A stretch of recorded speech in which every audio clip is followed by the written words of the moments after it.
So hello डॉल्फी, आज हम लोग अपना नेक्स्ट चैप्टर स्टार्ट कर रहे हैं, दैट इज इन्वेंट्री वैल्यूएशन। बहुत इंपॉर्टेंट चैप्टर है। ठीक है, इन्वेंट्री वैल्यूएशन अपने आप में बता रहा है कि इन्वेंट्री वैल्यूएशन के चैप्टर में हम करने वाले क्या है। इन्वेंट्री का मतलब होता है स्टॉक। वैल्यूएशन तो आपको समझ में आ रही होगी कि जब स्टॉक की वैल्यूएशन निकालनी होगी तो उसे कैसे निकाला जाए। स्टॉक की वैल्यूएशन का मतलब क्या होता है कि जैसे एग्जाम्पल के तौर पर ये कहाँ पे इस्तेमाल होता है, देखता है उस जगह पे इस्तेमाल होगा जहाँ मैन्युफैक्चरिंग यूनिट्स होती है।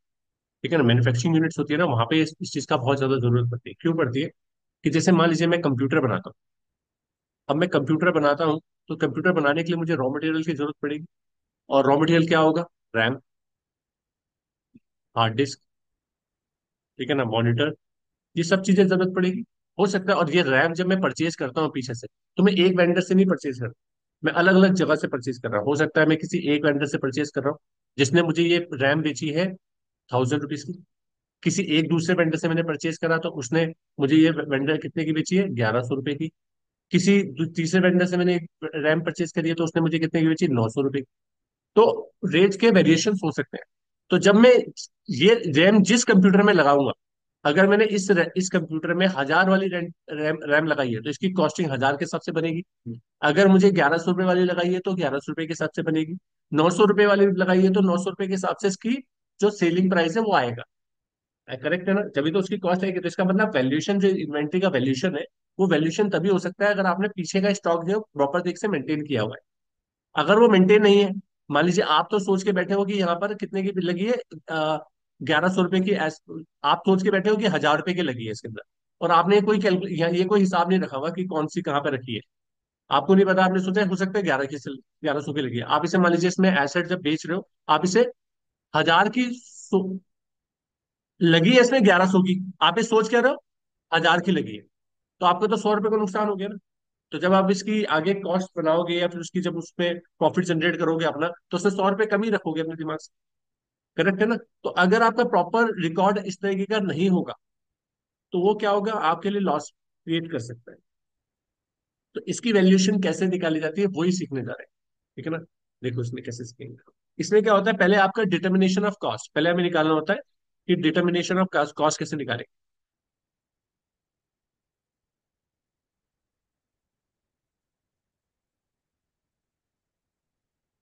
ठीक है, डिटर्मिनेशन ऑफ कॉस्ट। तो इसमें क्या है, डिटर्मिनेशन ऑफ कॉस्ट का पहला पार्ट होता है कि इसको अलग अलग तरीके से निकाला जाता है। अलग अलग इंडस्ट्री अलग अलग तरीका मेंटेन करती है अपने कॉस्ट को डिटरमाइन करने के लिए। एक पहला तरीका क्या होता है, पहला होता है specific specific identification method.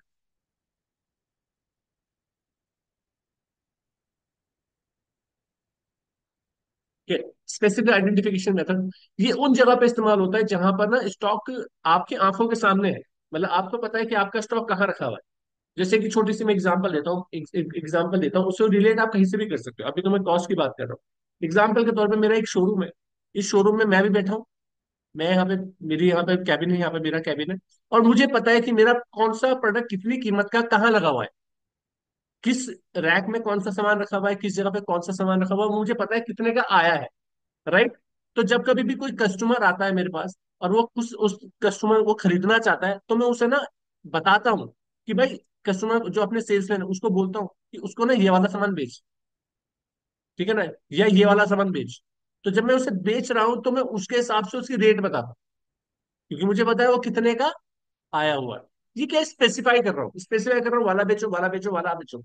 Correct है? इसी तरीके से मैन्युफैक्चरिंग यूनिट का भी होता है कि आपको स्पेसिफाई करा जाता है कि भाई, उसमें कोई मेथड नहीं है, किसी को ये नहीं बोला गया कि भाई कि आप इस तरीके से स्टॉक को लेके जब बनाने का टाइम आएगा तो ये वाला स्टॉक पहले जाएगा, ये वाला स्टॉक पहले जाएगा, इसके बाद ये वाला स्टॉक जाएगा, ऐसे कुछ नहीं बताया गया है।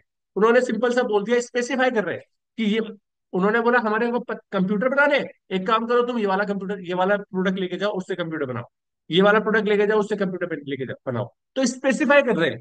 स्पेसिफिक आइडेंटिफिकेशन है, जो ये कंप्यूटर बन के निकला है, वो कंप्यूटर बनाने के लिए कौन कौन से प्रोडक्ट लगेंगे और स्पेसिफाई करा गया है। इसको बनाने का तरीका क्या होगा, देखो। इसको बनाने का तरीका क्या होगा, एक छोटा सा क्वेश्चन है इसमें कि पहला क्वेश्चन क्या है कि हमारे पास एक क्वेश्चन है कि जिसमें लिखा हुआ है कि हमारे पास ओपनिंग स्टॉक, ओपनिंग, ठीक है, इन्वेंट्री रखी हुई, स्टॉक कुछ भी हो सकता है। अभी मैं कुछ भी ले रहा हूँ, वैसे तो देखो हमेशा सोचना मैन्युफैक्चरिंग यूनिट के बिहाफ से। लेकिन मैं समझाने के लिए हो सकता है कोई एग्जांपल अलग ले रहा हूँ। जैसे एग्जांपल के तौर पे मैंने ले लिया, या ऐसे ले लेते हैं, जैसे हमारे पास सीमेंट के कट्टे रखे हैं। सीमेंट्स के कट्टे हैं हमारे पास, सीमेंट, कितने की, 1000 यूनिट्स। 1000 यूनिट्स रखी हुई है हमारे पास, 1000 यूनिट्स रखे हुए हैं। और कितने रुपए के? 1 रुपए का पर यूनिट। 1 रुपए पर यूनिट है, ये क्वेश्चन ऐसा है। अब इसे अब इसे सीमेंट मत मानो, क्योंकि फिर कंफ्यूजन पता करेगा 1 रुपए में कहाँ से मिलेगा। तो इसको हम कर सकते हैं, ऐसे करते हैं, कोई छोटी सी चीज बताओ कोई ऐसी जो हम ले सकते हैं 1 रुपए में। पेन पेंसिल कुछ भी ले लो, है ना। ठीक है, पेन पेंसिल ले लो, पेन ले लो। कि हमारे पास पेन के स्टॉक रखा हुआ है, 100,000 यूनिट रखी हुई है, 1 रुपए वाली रखी है हमारे पास। अब हमने क्या करा फिर, 7 तारीख को, 7th को हमने 6,000 यूनिट परचेज करी, जो कि खरीदी 1.5 रुपीज पर यूनिट की, 1.5 रुपए की खरीदी। उसके बाद हुआ क्या, 17 तारीख में इशू करा। मतलब इशू करने का मतलब, अब देखो यहाँ पे मैं सेल नहीं बोल रहा, इशू बोल रहा हूँ। तो इसका मतलब है, इशू का मतलब होता है कि आपने अपने आपके पास जो स्टोर है वहां से इशू करा, कहाँ के लिए, उसे बनाने के लिए। कहाँ के लिए? मैन्युफैक्चरिंग करने के लिए, राइट। मैन्युफैक्चरिंग करने के लिए उसे भेजा, इशू करा। करेक्ट है ना। इशू करा कितने, 2,000 यूनिट। कितने, या 2,000 यूनिट। अब आपके पास देखो 2 यूनिट रखी है, एक 1 रुपए, 1,000 वाला माल भी रखा है, और ये 1.5 रुपए, 1.5 रुपए वाला माल भी रखा हुआ है। अब ये 2,000 रुपए वाला, 2,000 यूनिट जो भेजी है, वो कौन से में भेजी है, किस में से भेजी है, वो भी हम आगे बताते हैं। उसके बाद 24 तारीख में फिर हमने परचेज करा, 3,500 यूनिट परचेज करी, जो कि खरीदी 2 रुपए के पर यूनिट के हिसाब से। ठीक है। फिर 31st को हमने इशू करा, ठीक है, 500 यूनिट। अब हमारे पास ये कंफ्यूजन है, हमारे को सिर्फ ये नहीं पता कि ये जो भेजा है वो कौन सी, क्योंकि देखो अगर हमने भेजा है, इस वाले में से 1,000 बेचे हैं, और 1,000 इसमें से बेचे हैं, इसका जो रेट होगा वो 1 रुपए के हिसाब से बनेगा 1,000 का, और इसका 1.5 रुपए के हिसाब से लगेगा। तो उसके लिए उसने एक इन्फॉर्मेशन दी हमें कि हमारे को, वी हैव अज्यूम, इसमें लिखा हुआ है क्वेश्चन में, we assume that the business keep careful record of each unit in its inventory. मतलब वो केयरफुल, हम ये एज्यूम कर रहे हैं कि हमारे बिजनेस में हम केयरफुली क्या करते हैं, अपने इन्वेंट्री का रिकॉर्ड रखते हैं। It is ascertained that 2,000 units issued to the production on 17th April was taken from the purchase of 6,000। मतलब क्या है, वो ये कह रहे हैं कि हमने ये चीज पता कर ली, हमें पता है कि जो 2,000 यूनिट जो इस्तेमाल की गई है, जो बेची गई है, प्रोडक्शन के लिए भेजा गया है, वो कहाँ से भेजी गई है, वो इस वाले में से भेजी गई है। 6,000 यूनिट जो परचेज करी थी, इनमें से भेजी गई है। ये हमारे लिए, हमने आइडेंटिफाई कर लिया है। उसके बाद उन्होंने बोला कि 5,000 units issued to production 30th September taken from the opening stock. और ये जो 5,000 यूनिट है, वो हमारी कहाँ से दी गई है, वो इसमें से दी गई है, ओपनिंग स्टॉक से। तो इसका मतलब है, हमारा बिजनेस एक ऐसा बिजनेस है जिसमें हमारे को इजीली आइडेंटिफाई हम कर लेते हैं कि कौन सा प्रोडक्ट कहाँ से जा रहा है। तो उस हिसाब से फिर हम उसका रिकॉर्ड रखते हैं। तो अब इसका रिकॉर्ड जब बनाया जाएगा तो कैसे बनाएंगे, बड़ा सिंपल सा तरीका है। इसके लिए आप इसके कॉलम बनाओगे, बड़ा सिंपल ऐसा बनता है। एक रजिस्टर आता है, ये ऐसा रजिस्टर आता है जिसके अंदर वो होता है पूरा, हाँ, बॉक्स वाला स्टॉक रजिस्टर होता है, उसे बोलते हैं। यहाँ जाएंगे, ऐसे करके ऐसे बना होता है, रेट और वैल्यू।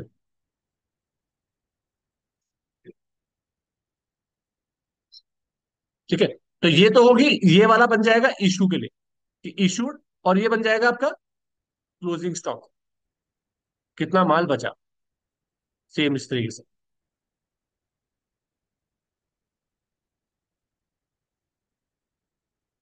यूनिट, रेट और वैल्यू।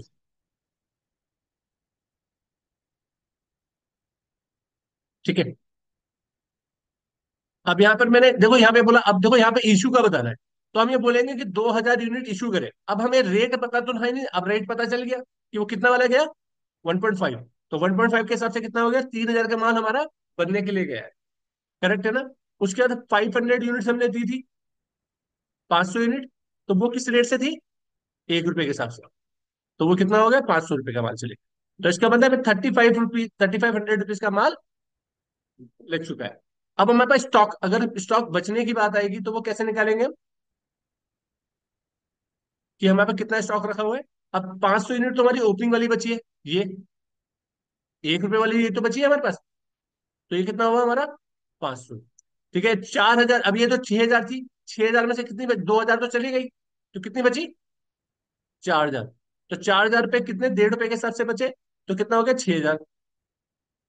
और लास्ट में 3,300 तो वैसे ही बचा हुआ है जैसे हमारे पास था ही।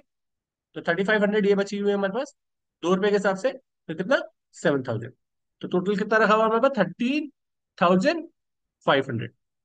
करेक्ट है। और कितनी यूनिट अभी हमारे पास रखी हुई है, 8,000। तो 8,000 यूनिट अभी हमारे पास रखी हुई है। तो इसका मतलब है हमारे पास ये तरीका होता है, देखो ये तरीका क्या है, इस तरीके में क्या था, स्पेसिफिक, इसलिए इसका नाम ही क्या दिया गया, स्पेसिफिक आइडेंटिफिकेशन, जिसमें स्पेसिफाई किया गया है। राइट। क्लियर है आप लोगों को, समझ में आया। ये क्लोजिंग स्टॉक बेसिकली क्या है, स्टॉक बचने वाला रिपोर्ट है, कि हमारे पास अभी स्टॉक कितना रखा हुआ है। अभी हमारे पास क्या, हमने बोला था 500 यूनिट इसमें से चली गई है, तो अब कितनी यूनिट बची इसमें, 500, तो 500 बची हुई है। ठीक है ना। ये जो हमने परचेज करी थी 6,000 यूनिट, 6,000 में से 2,000 तो चली गई, अब बची कितनी, 4,000, तो 4,000। 3,500 हमने परचेज करी थी, तो वो उतनी है। क्लियर। तो ये हमारा क्या तरीका हुआ, स्पेसिफिक आइडेंटिफिकेशन मेथड। नेक्स्ट हम लोग करते हैं next method. Thank you so much.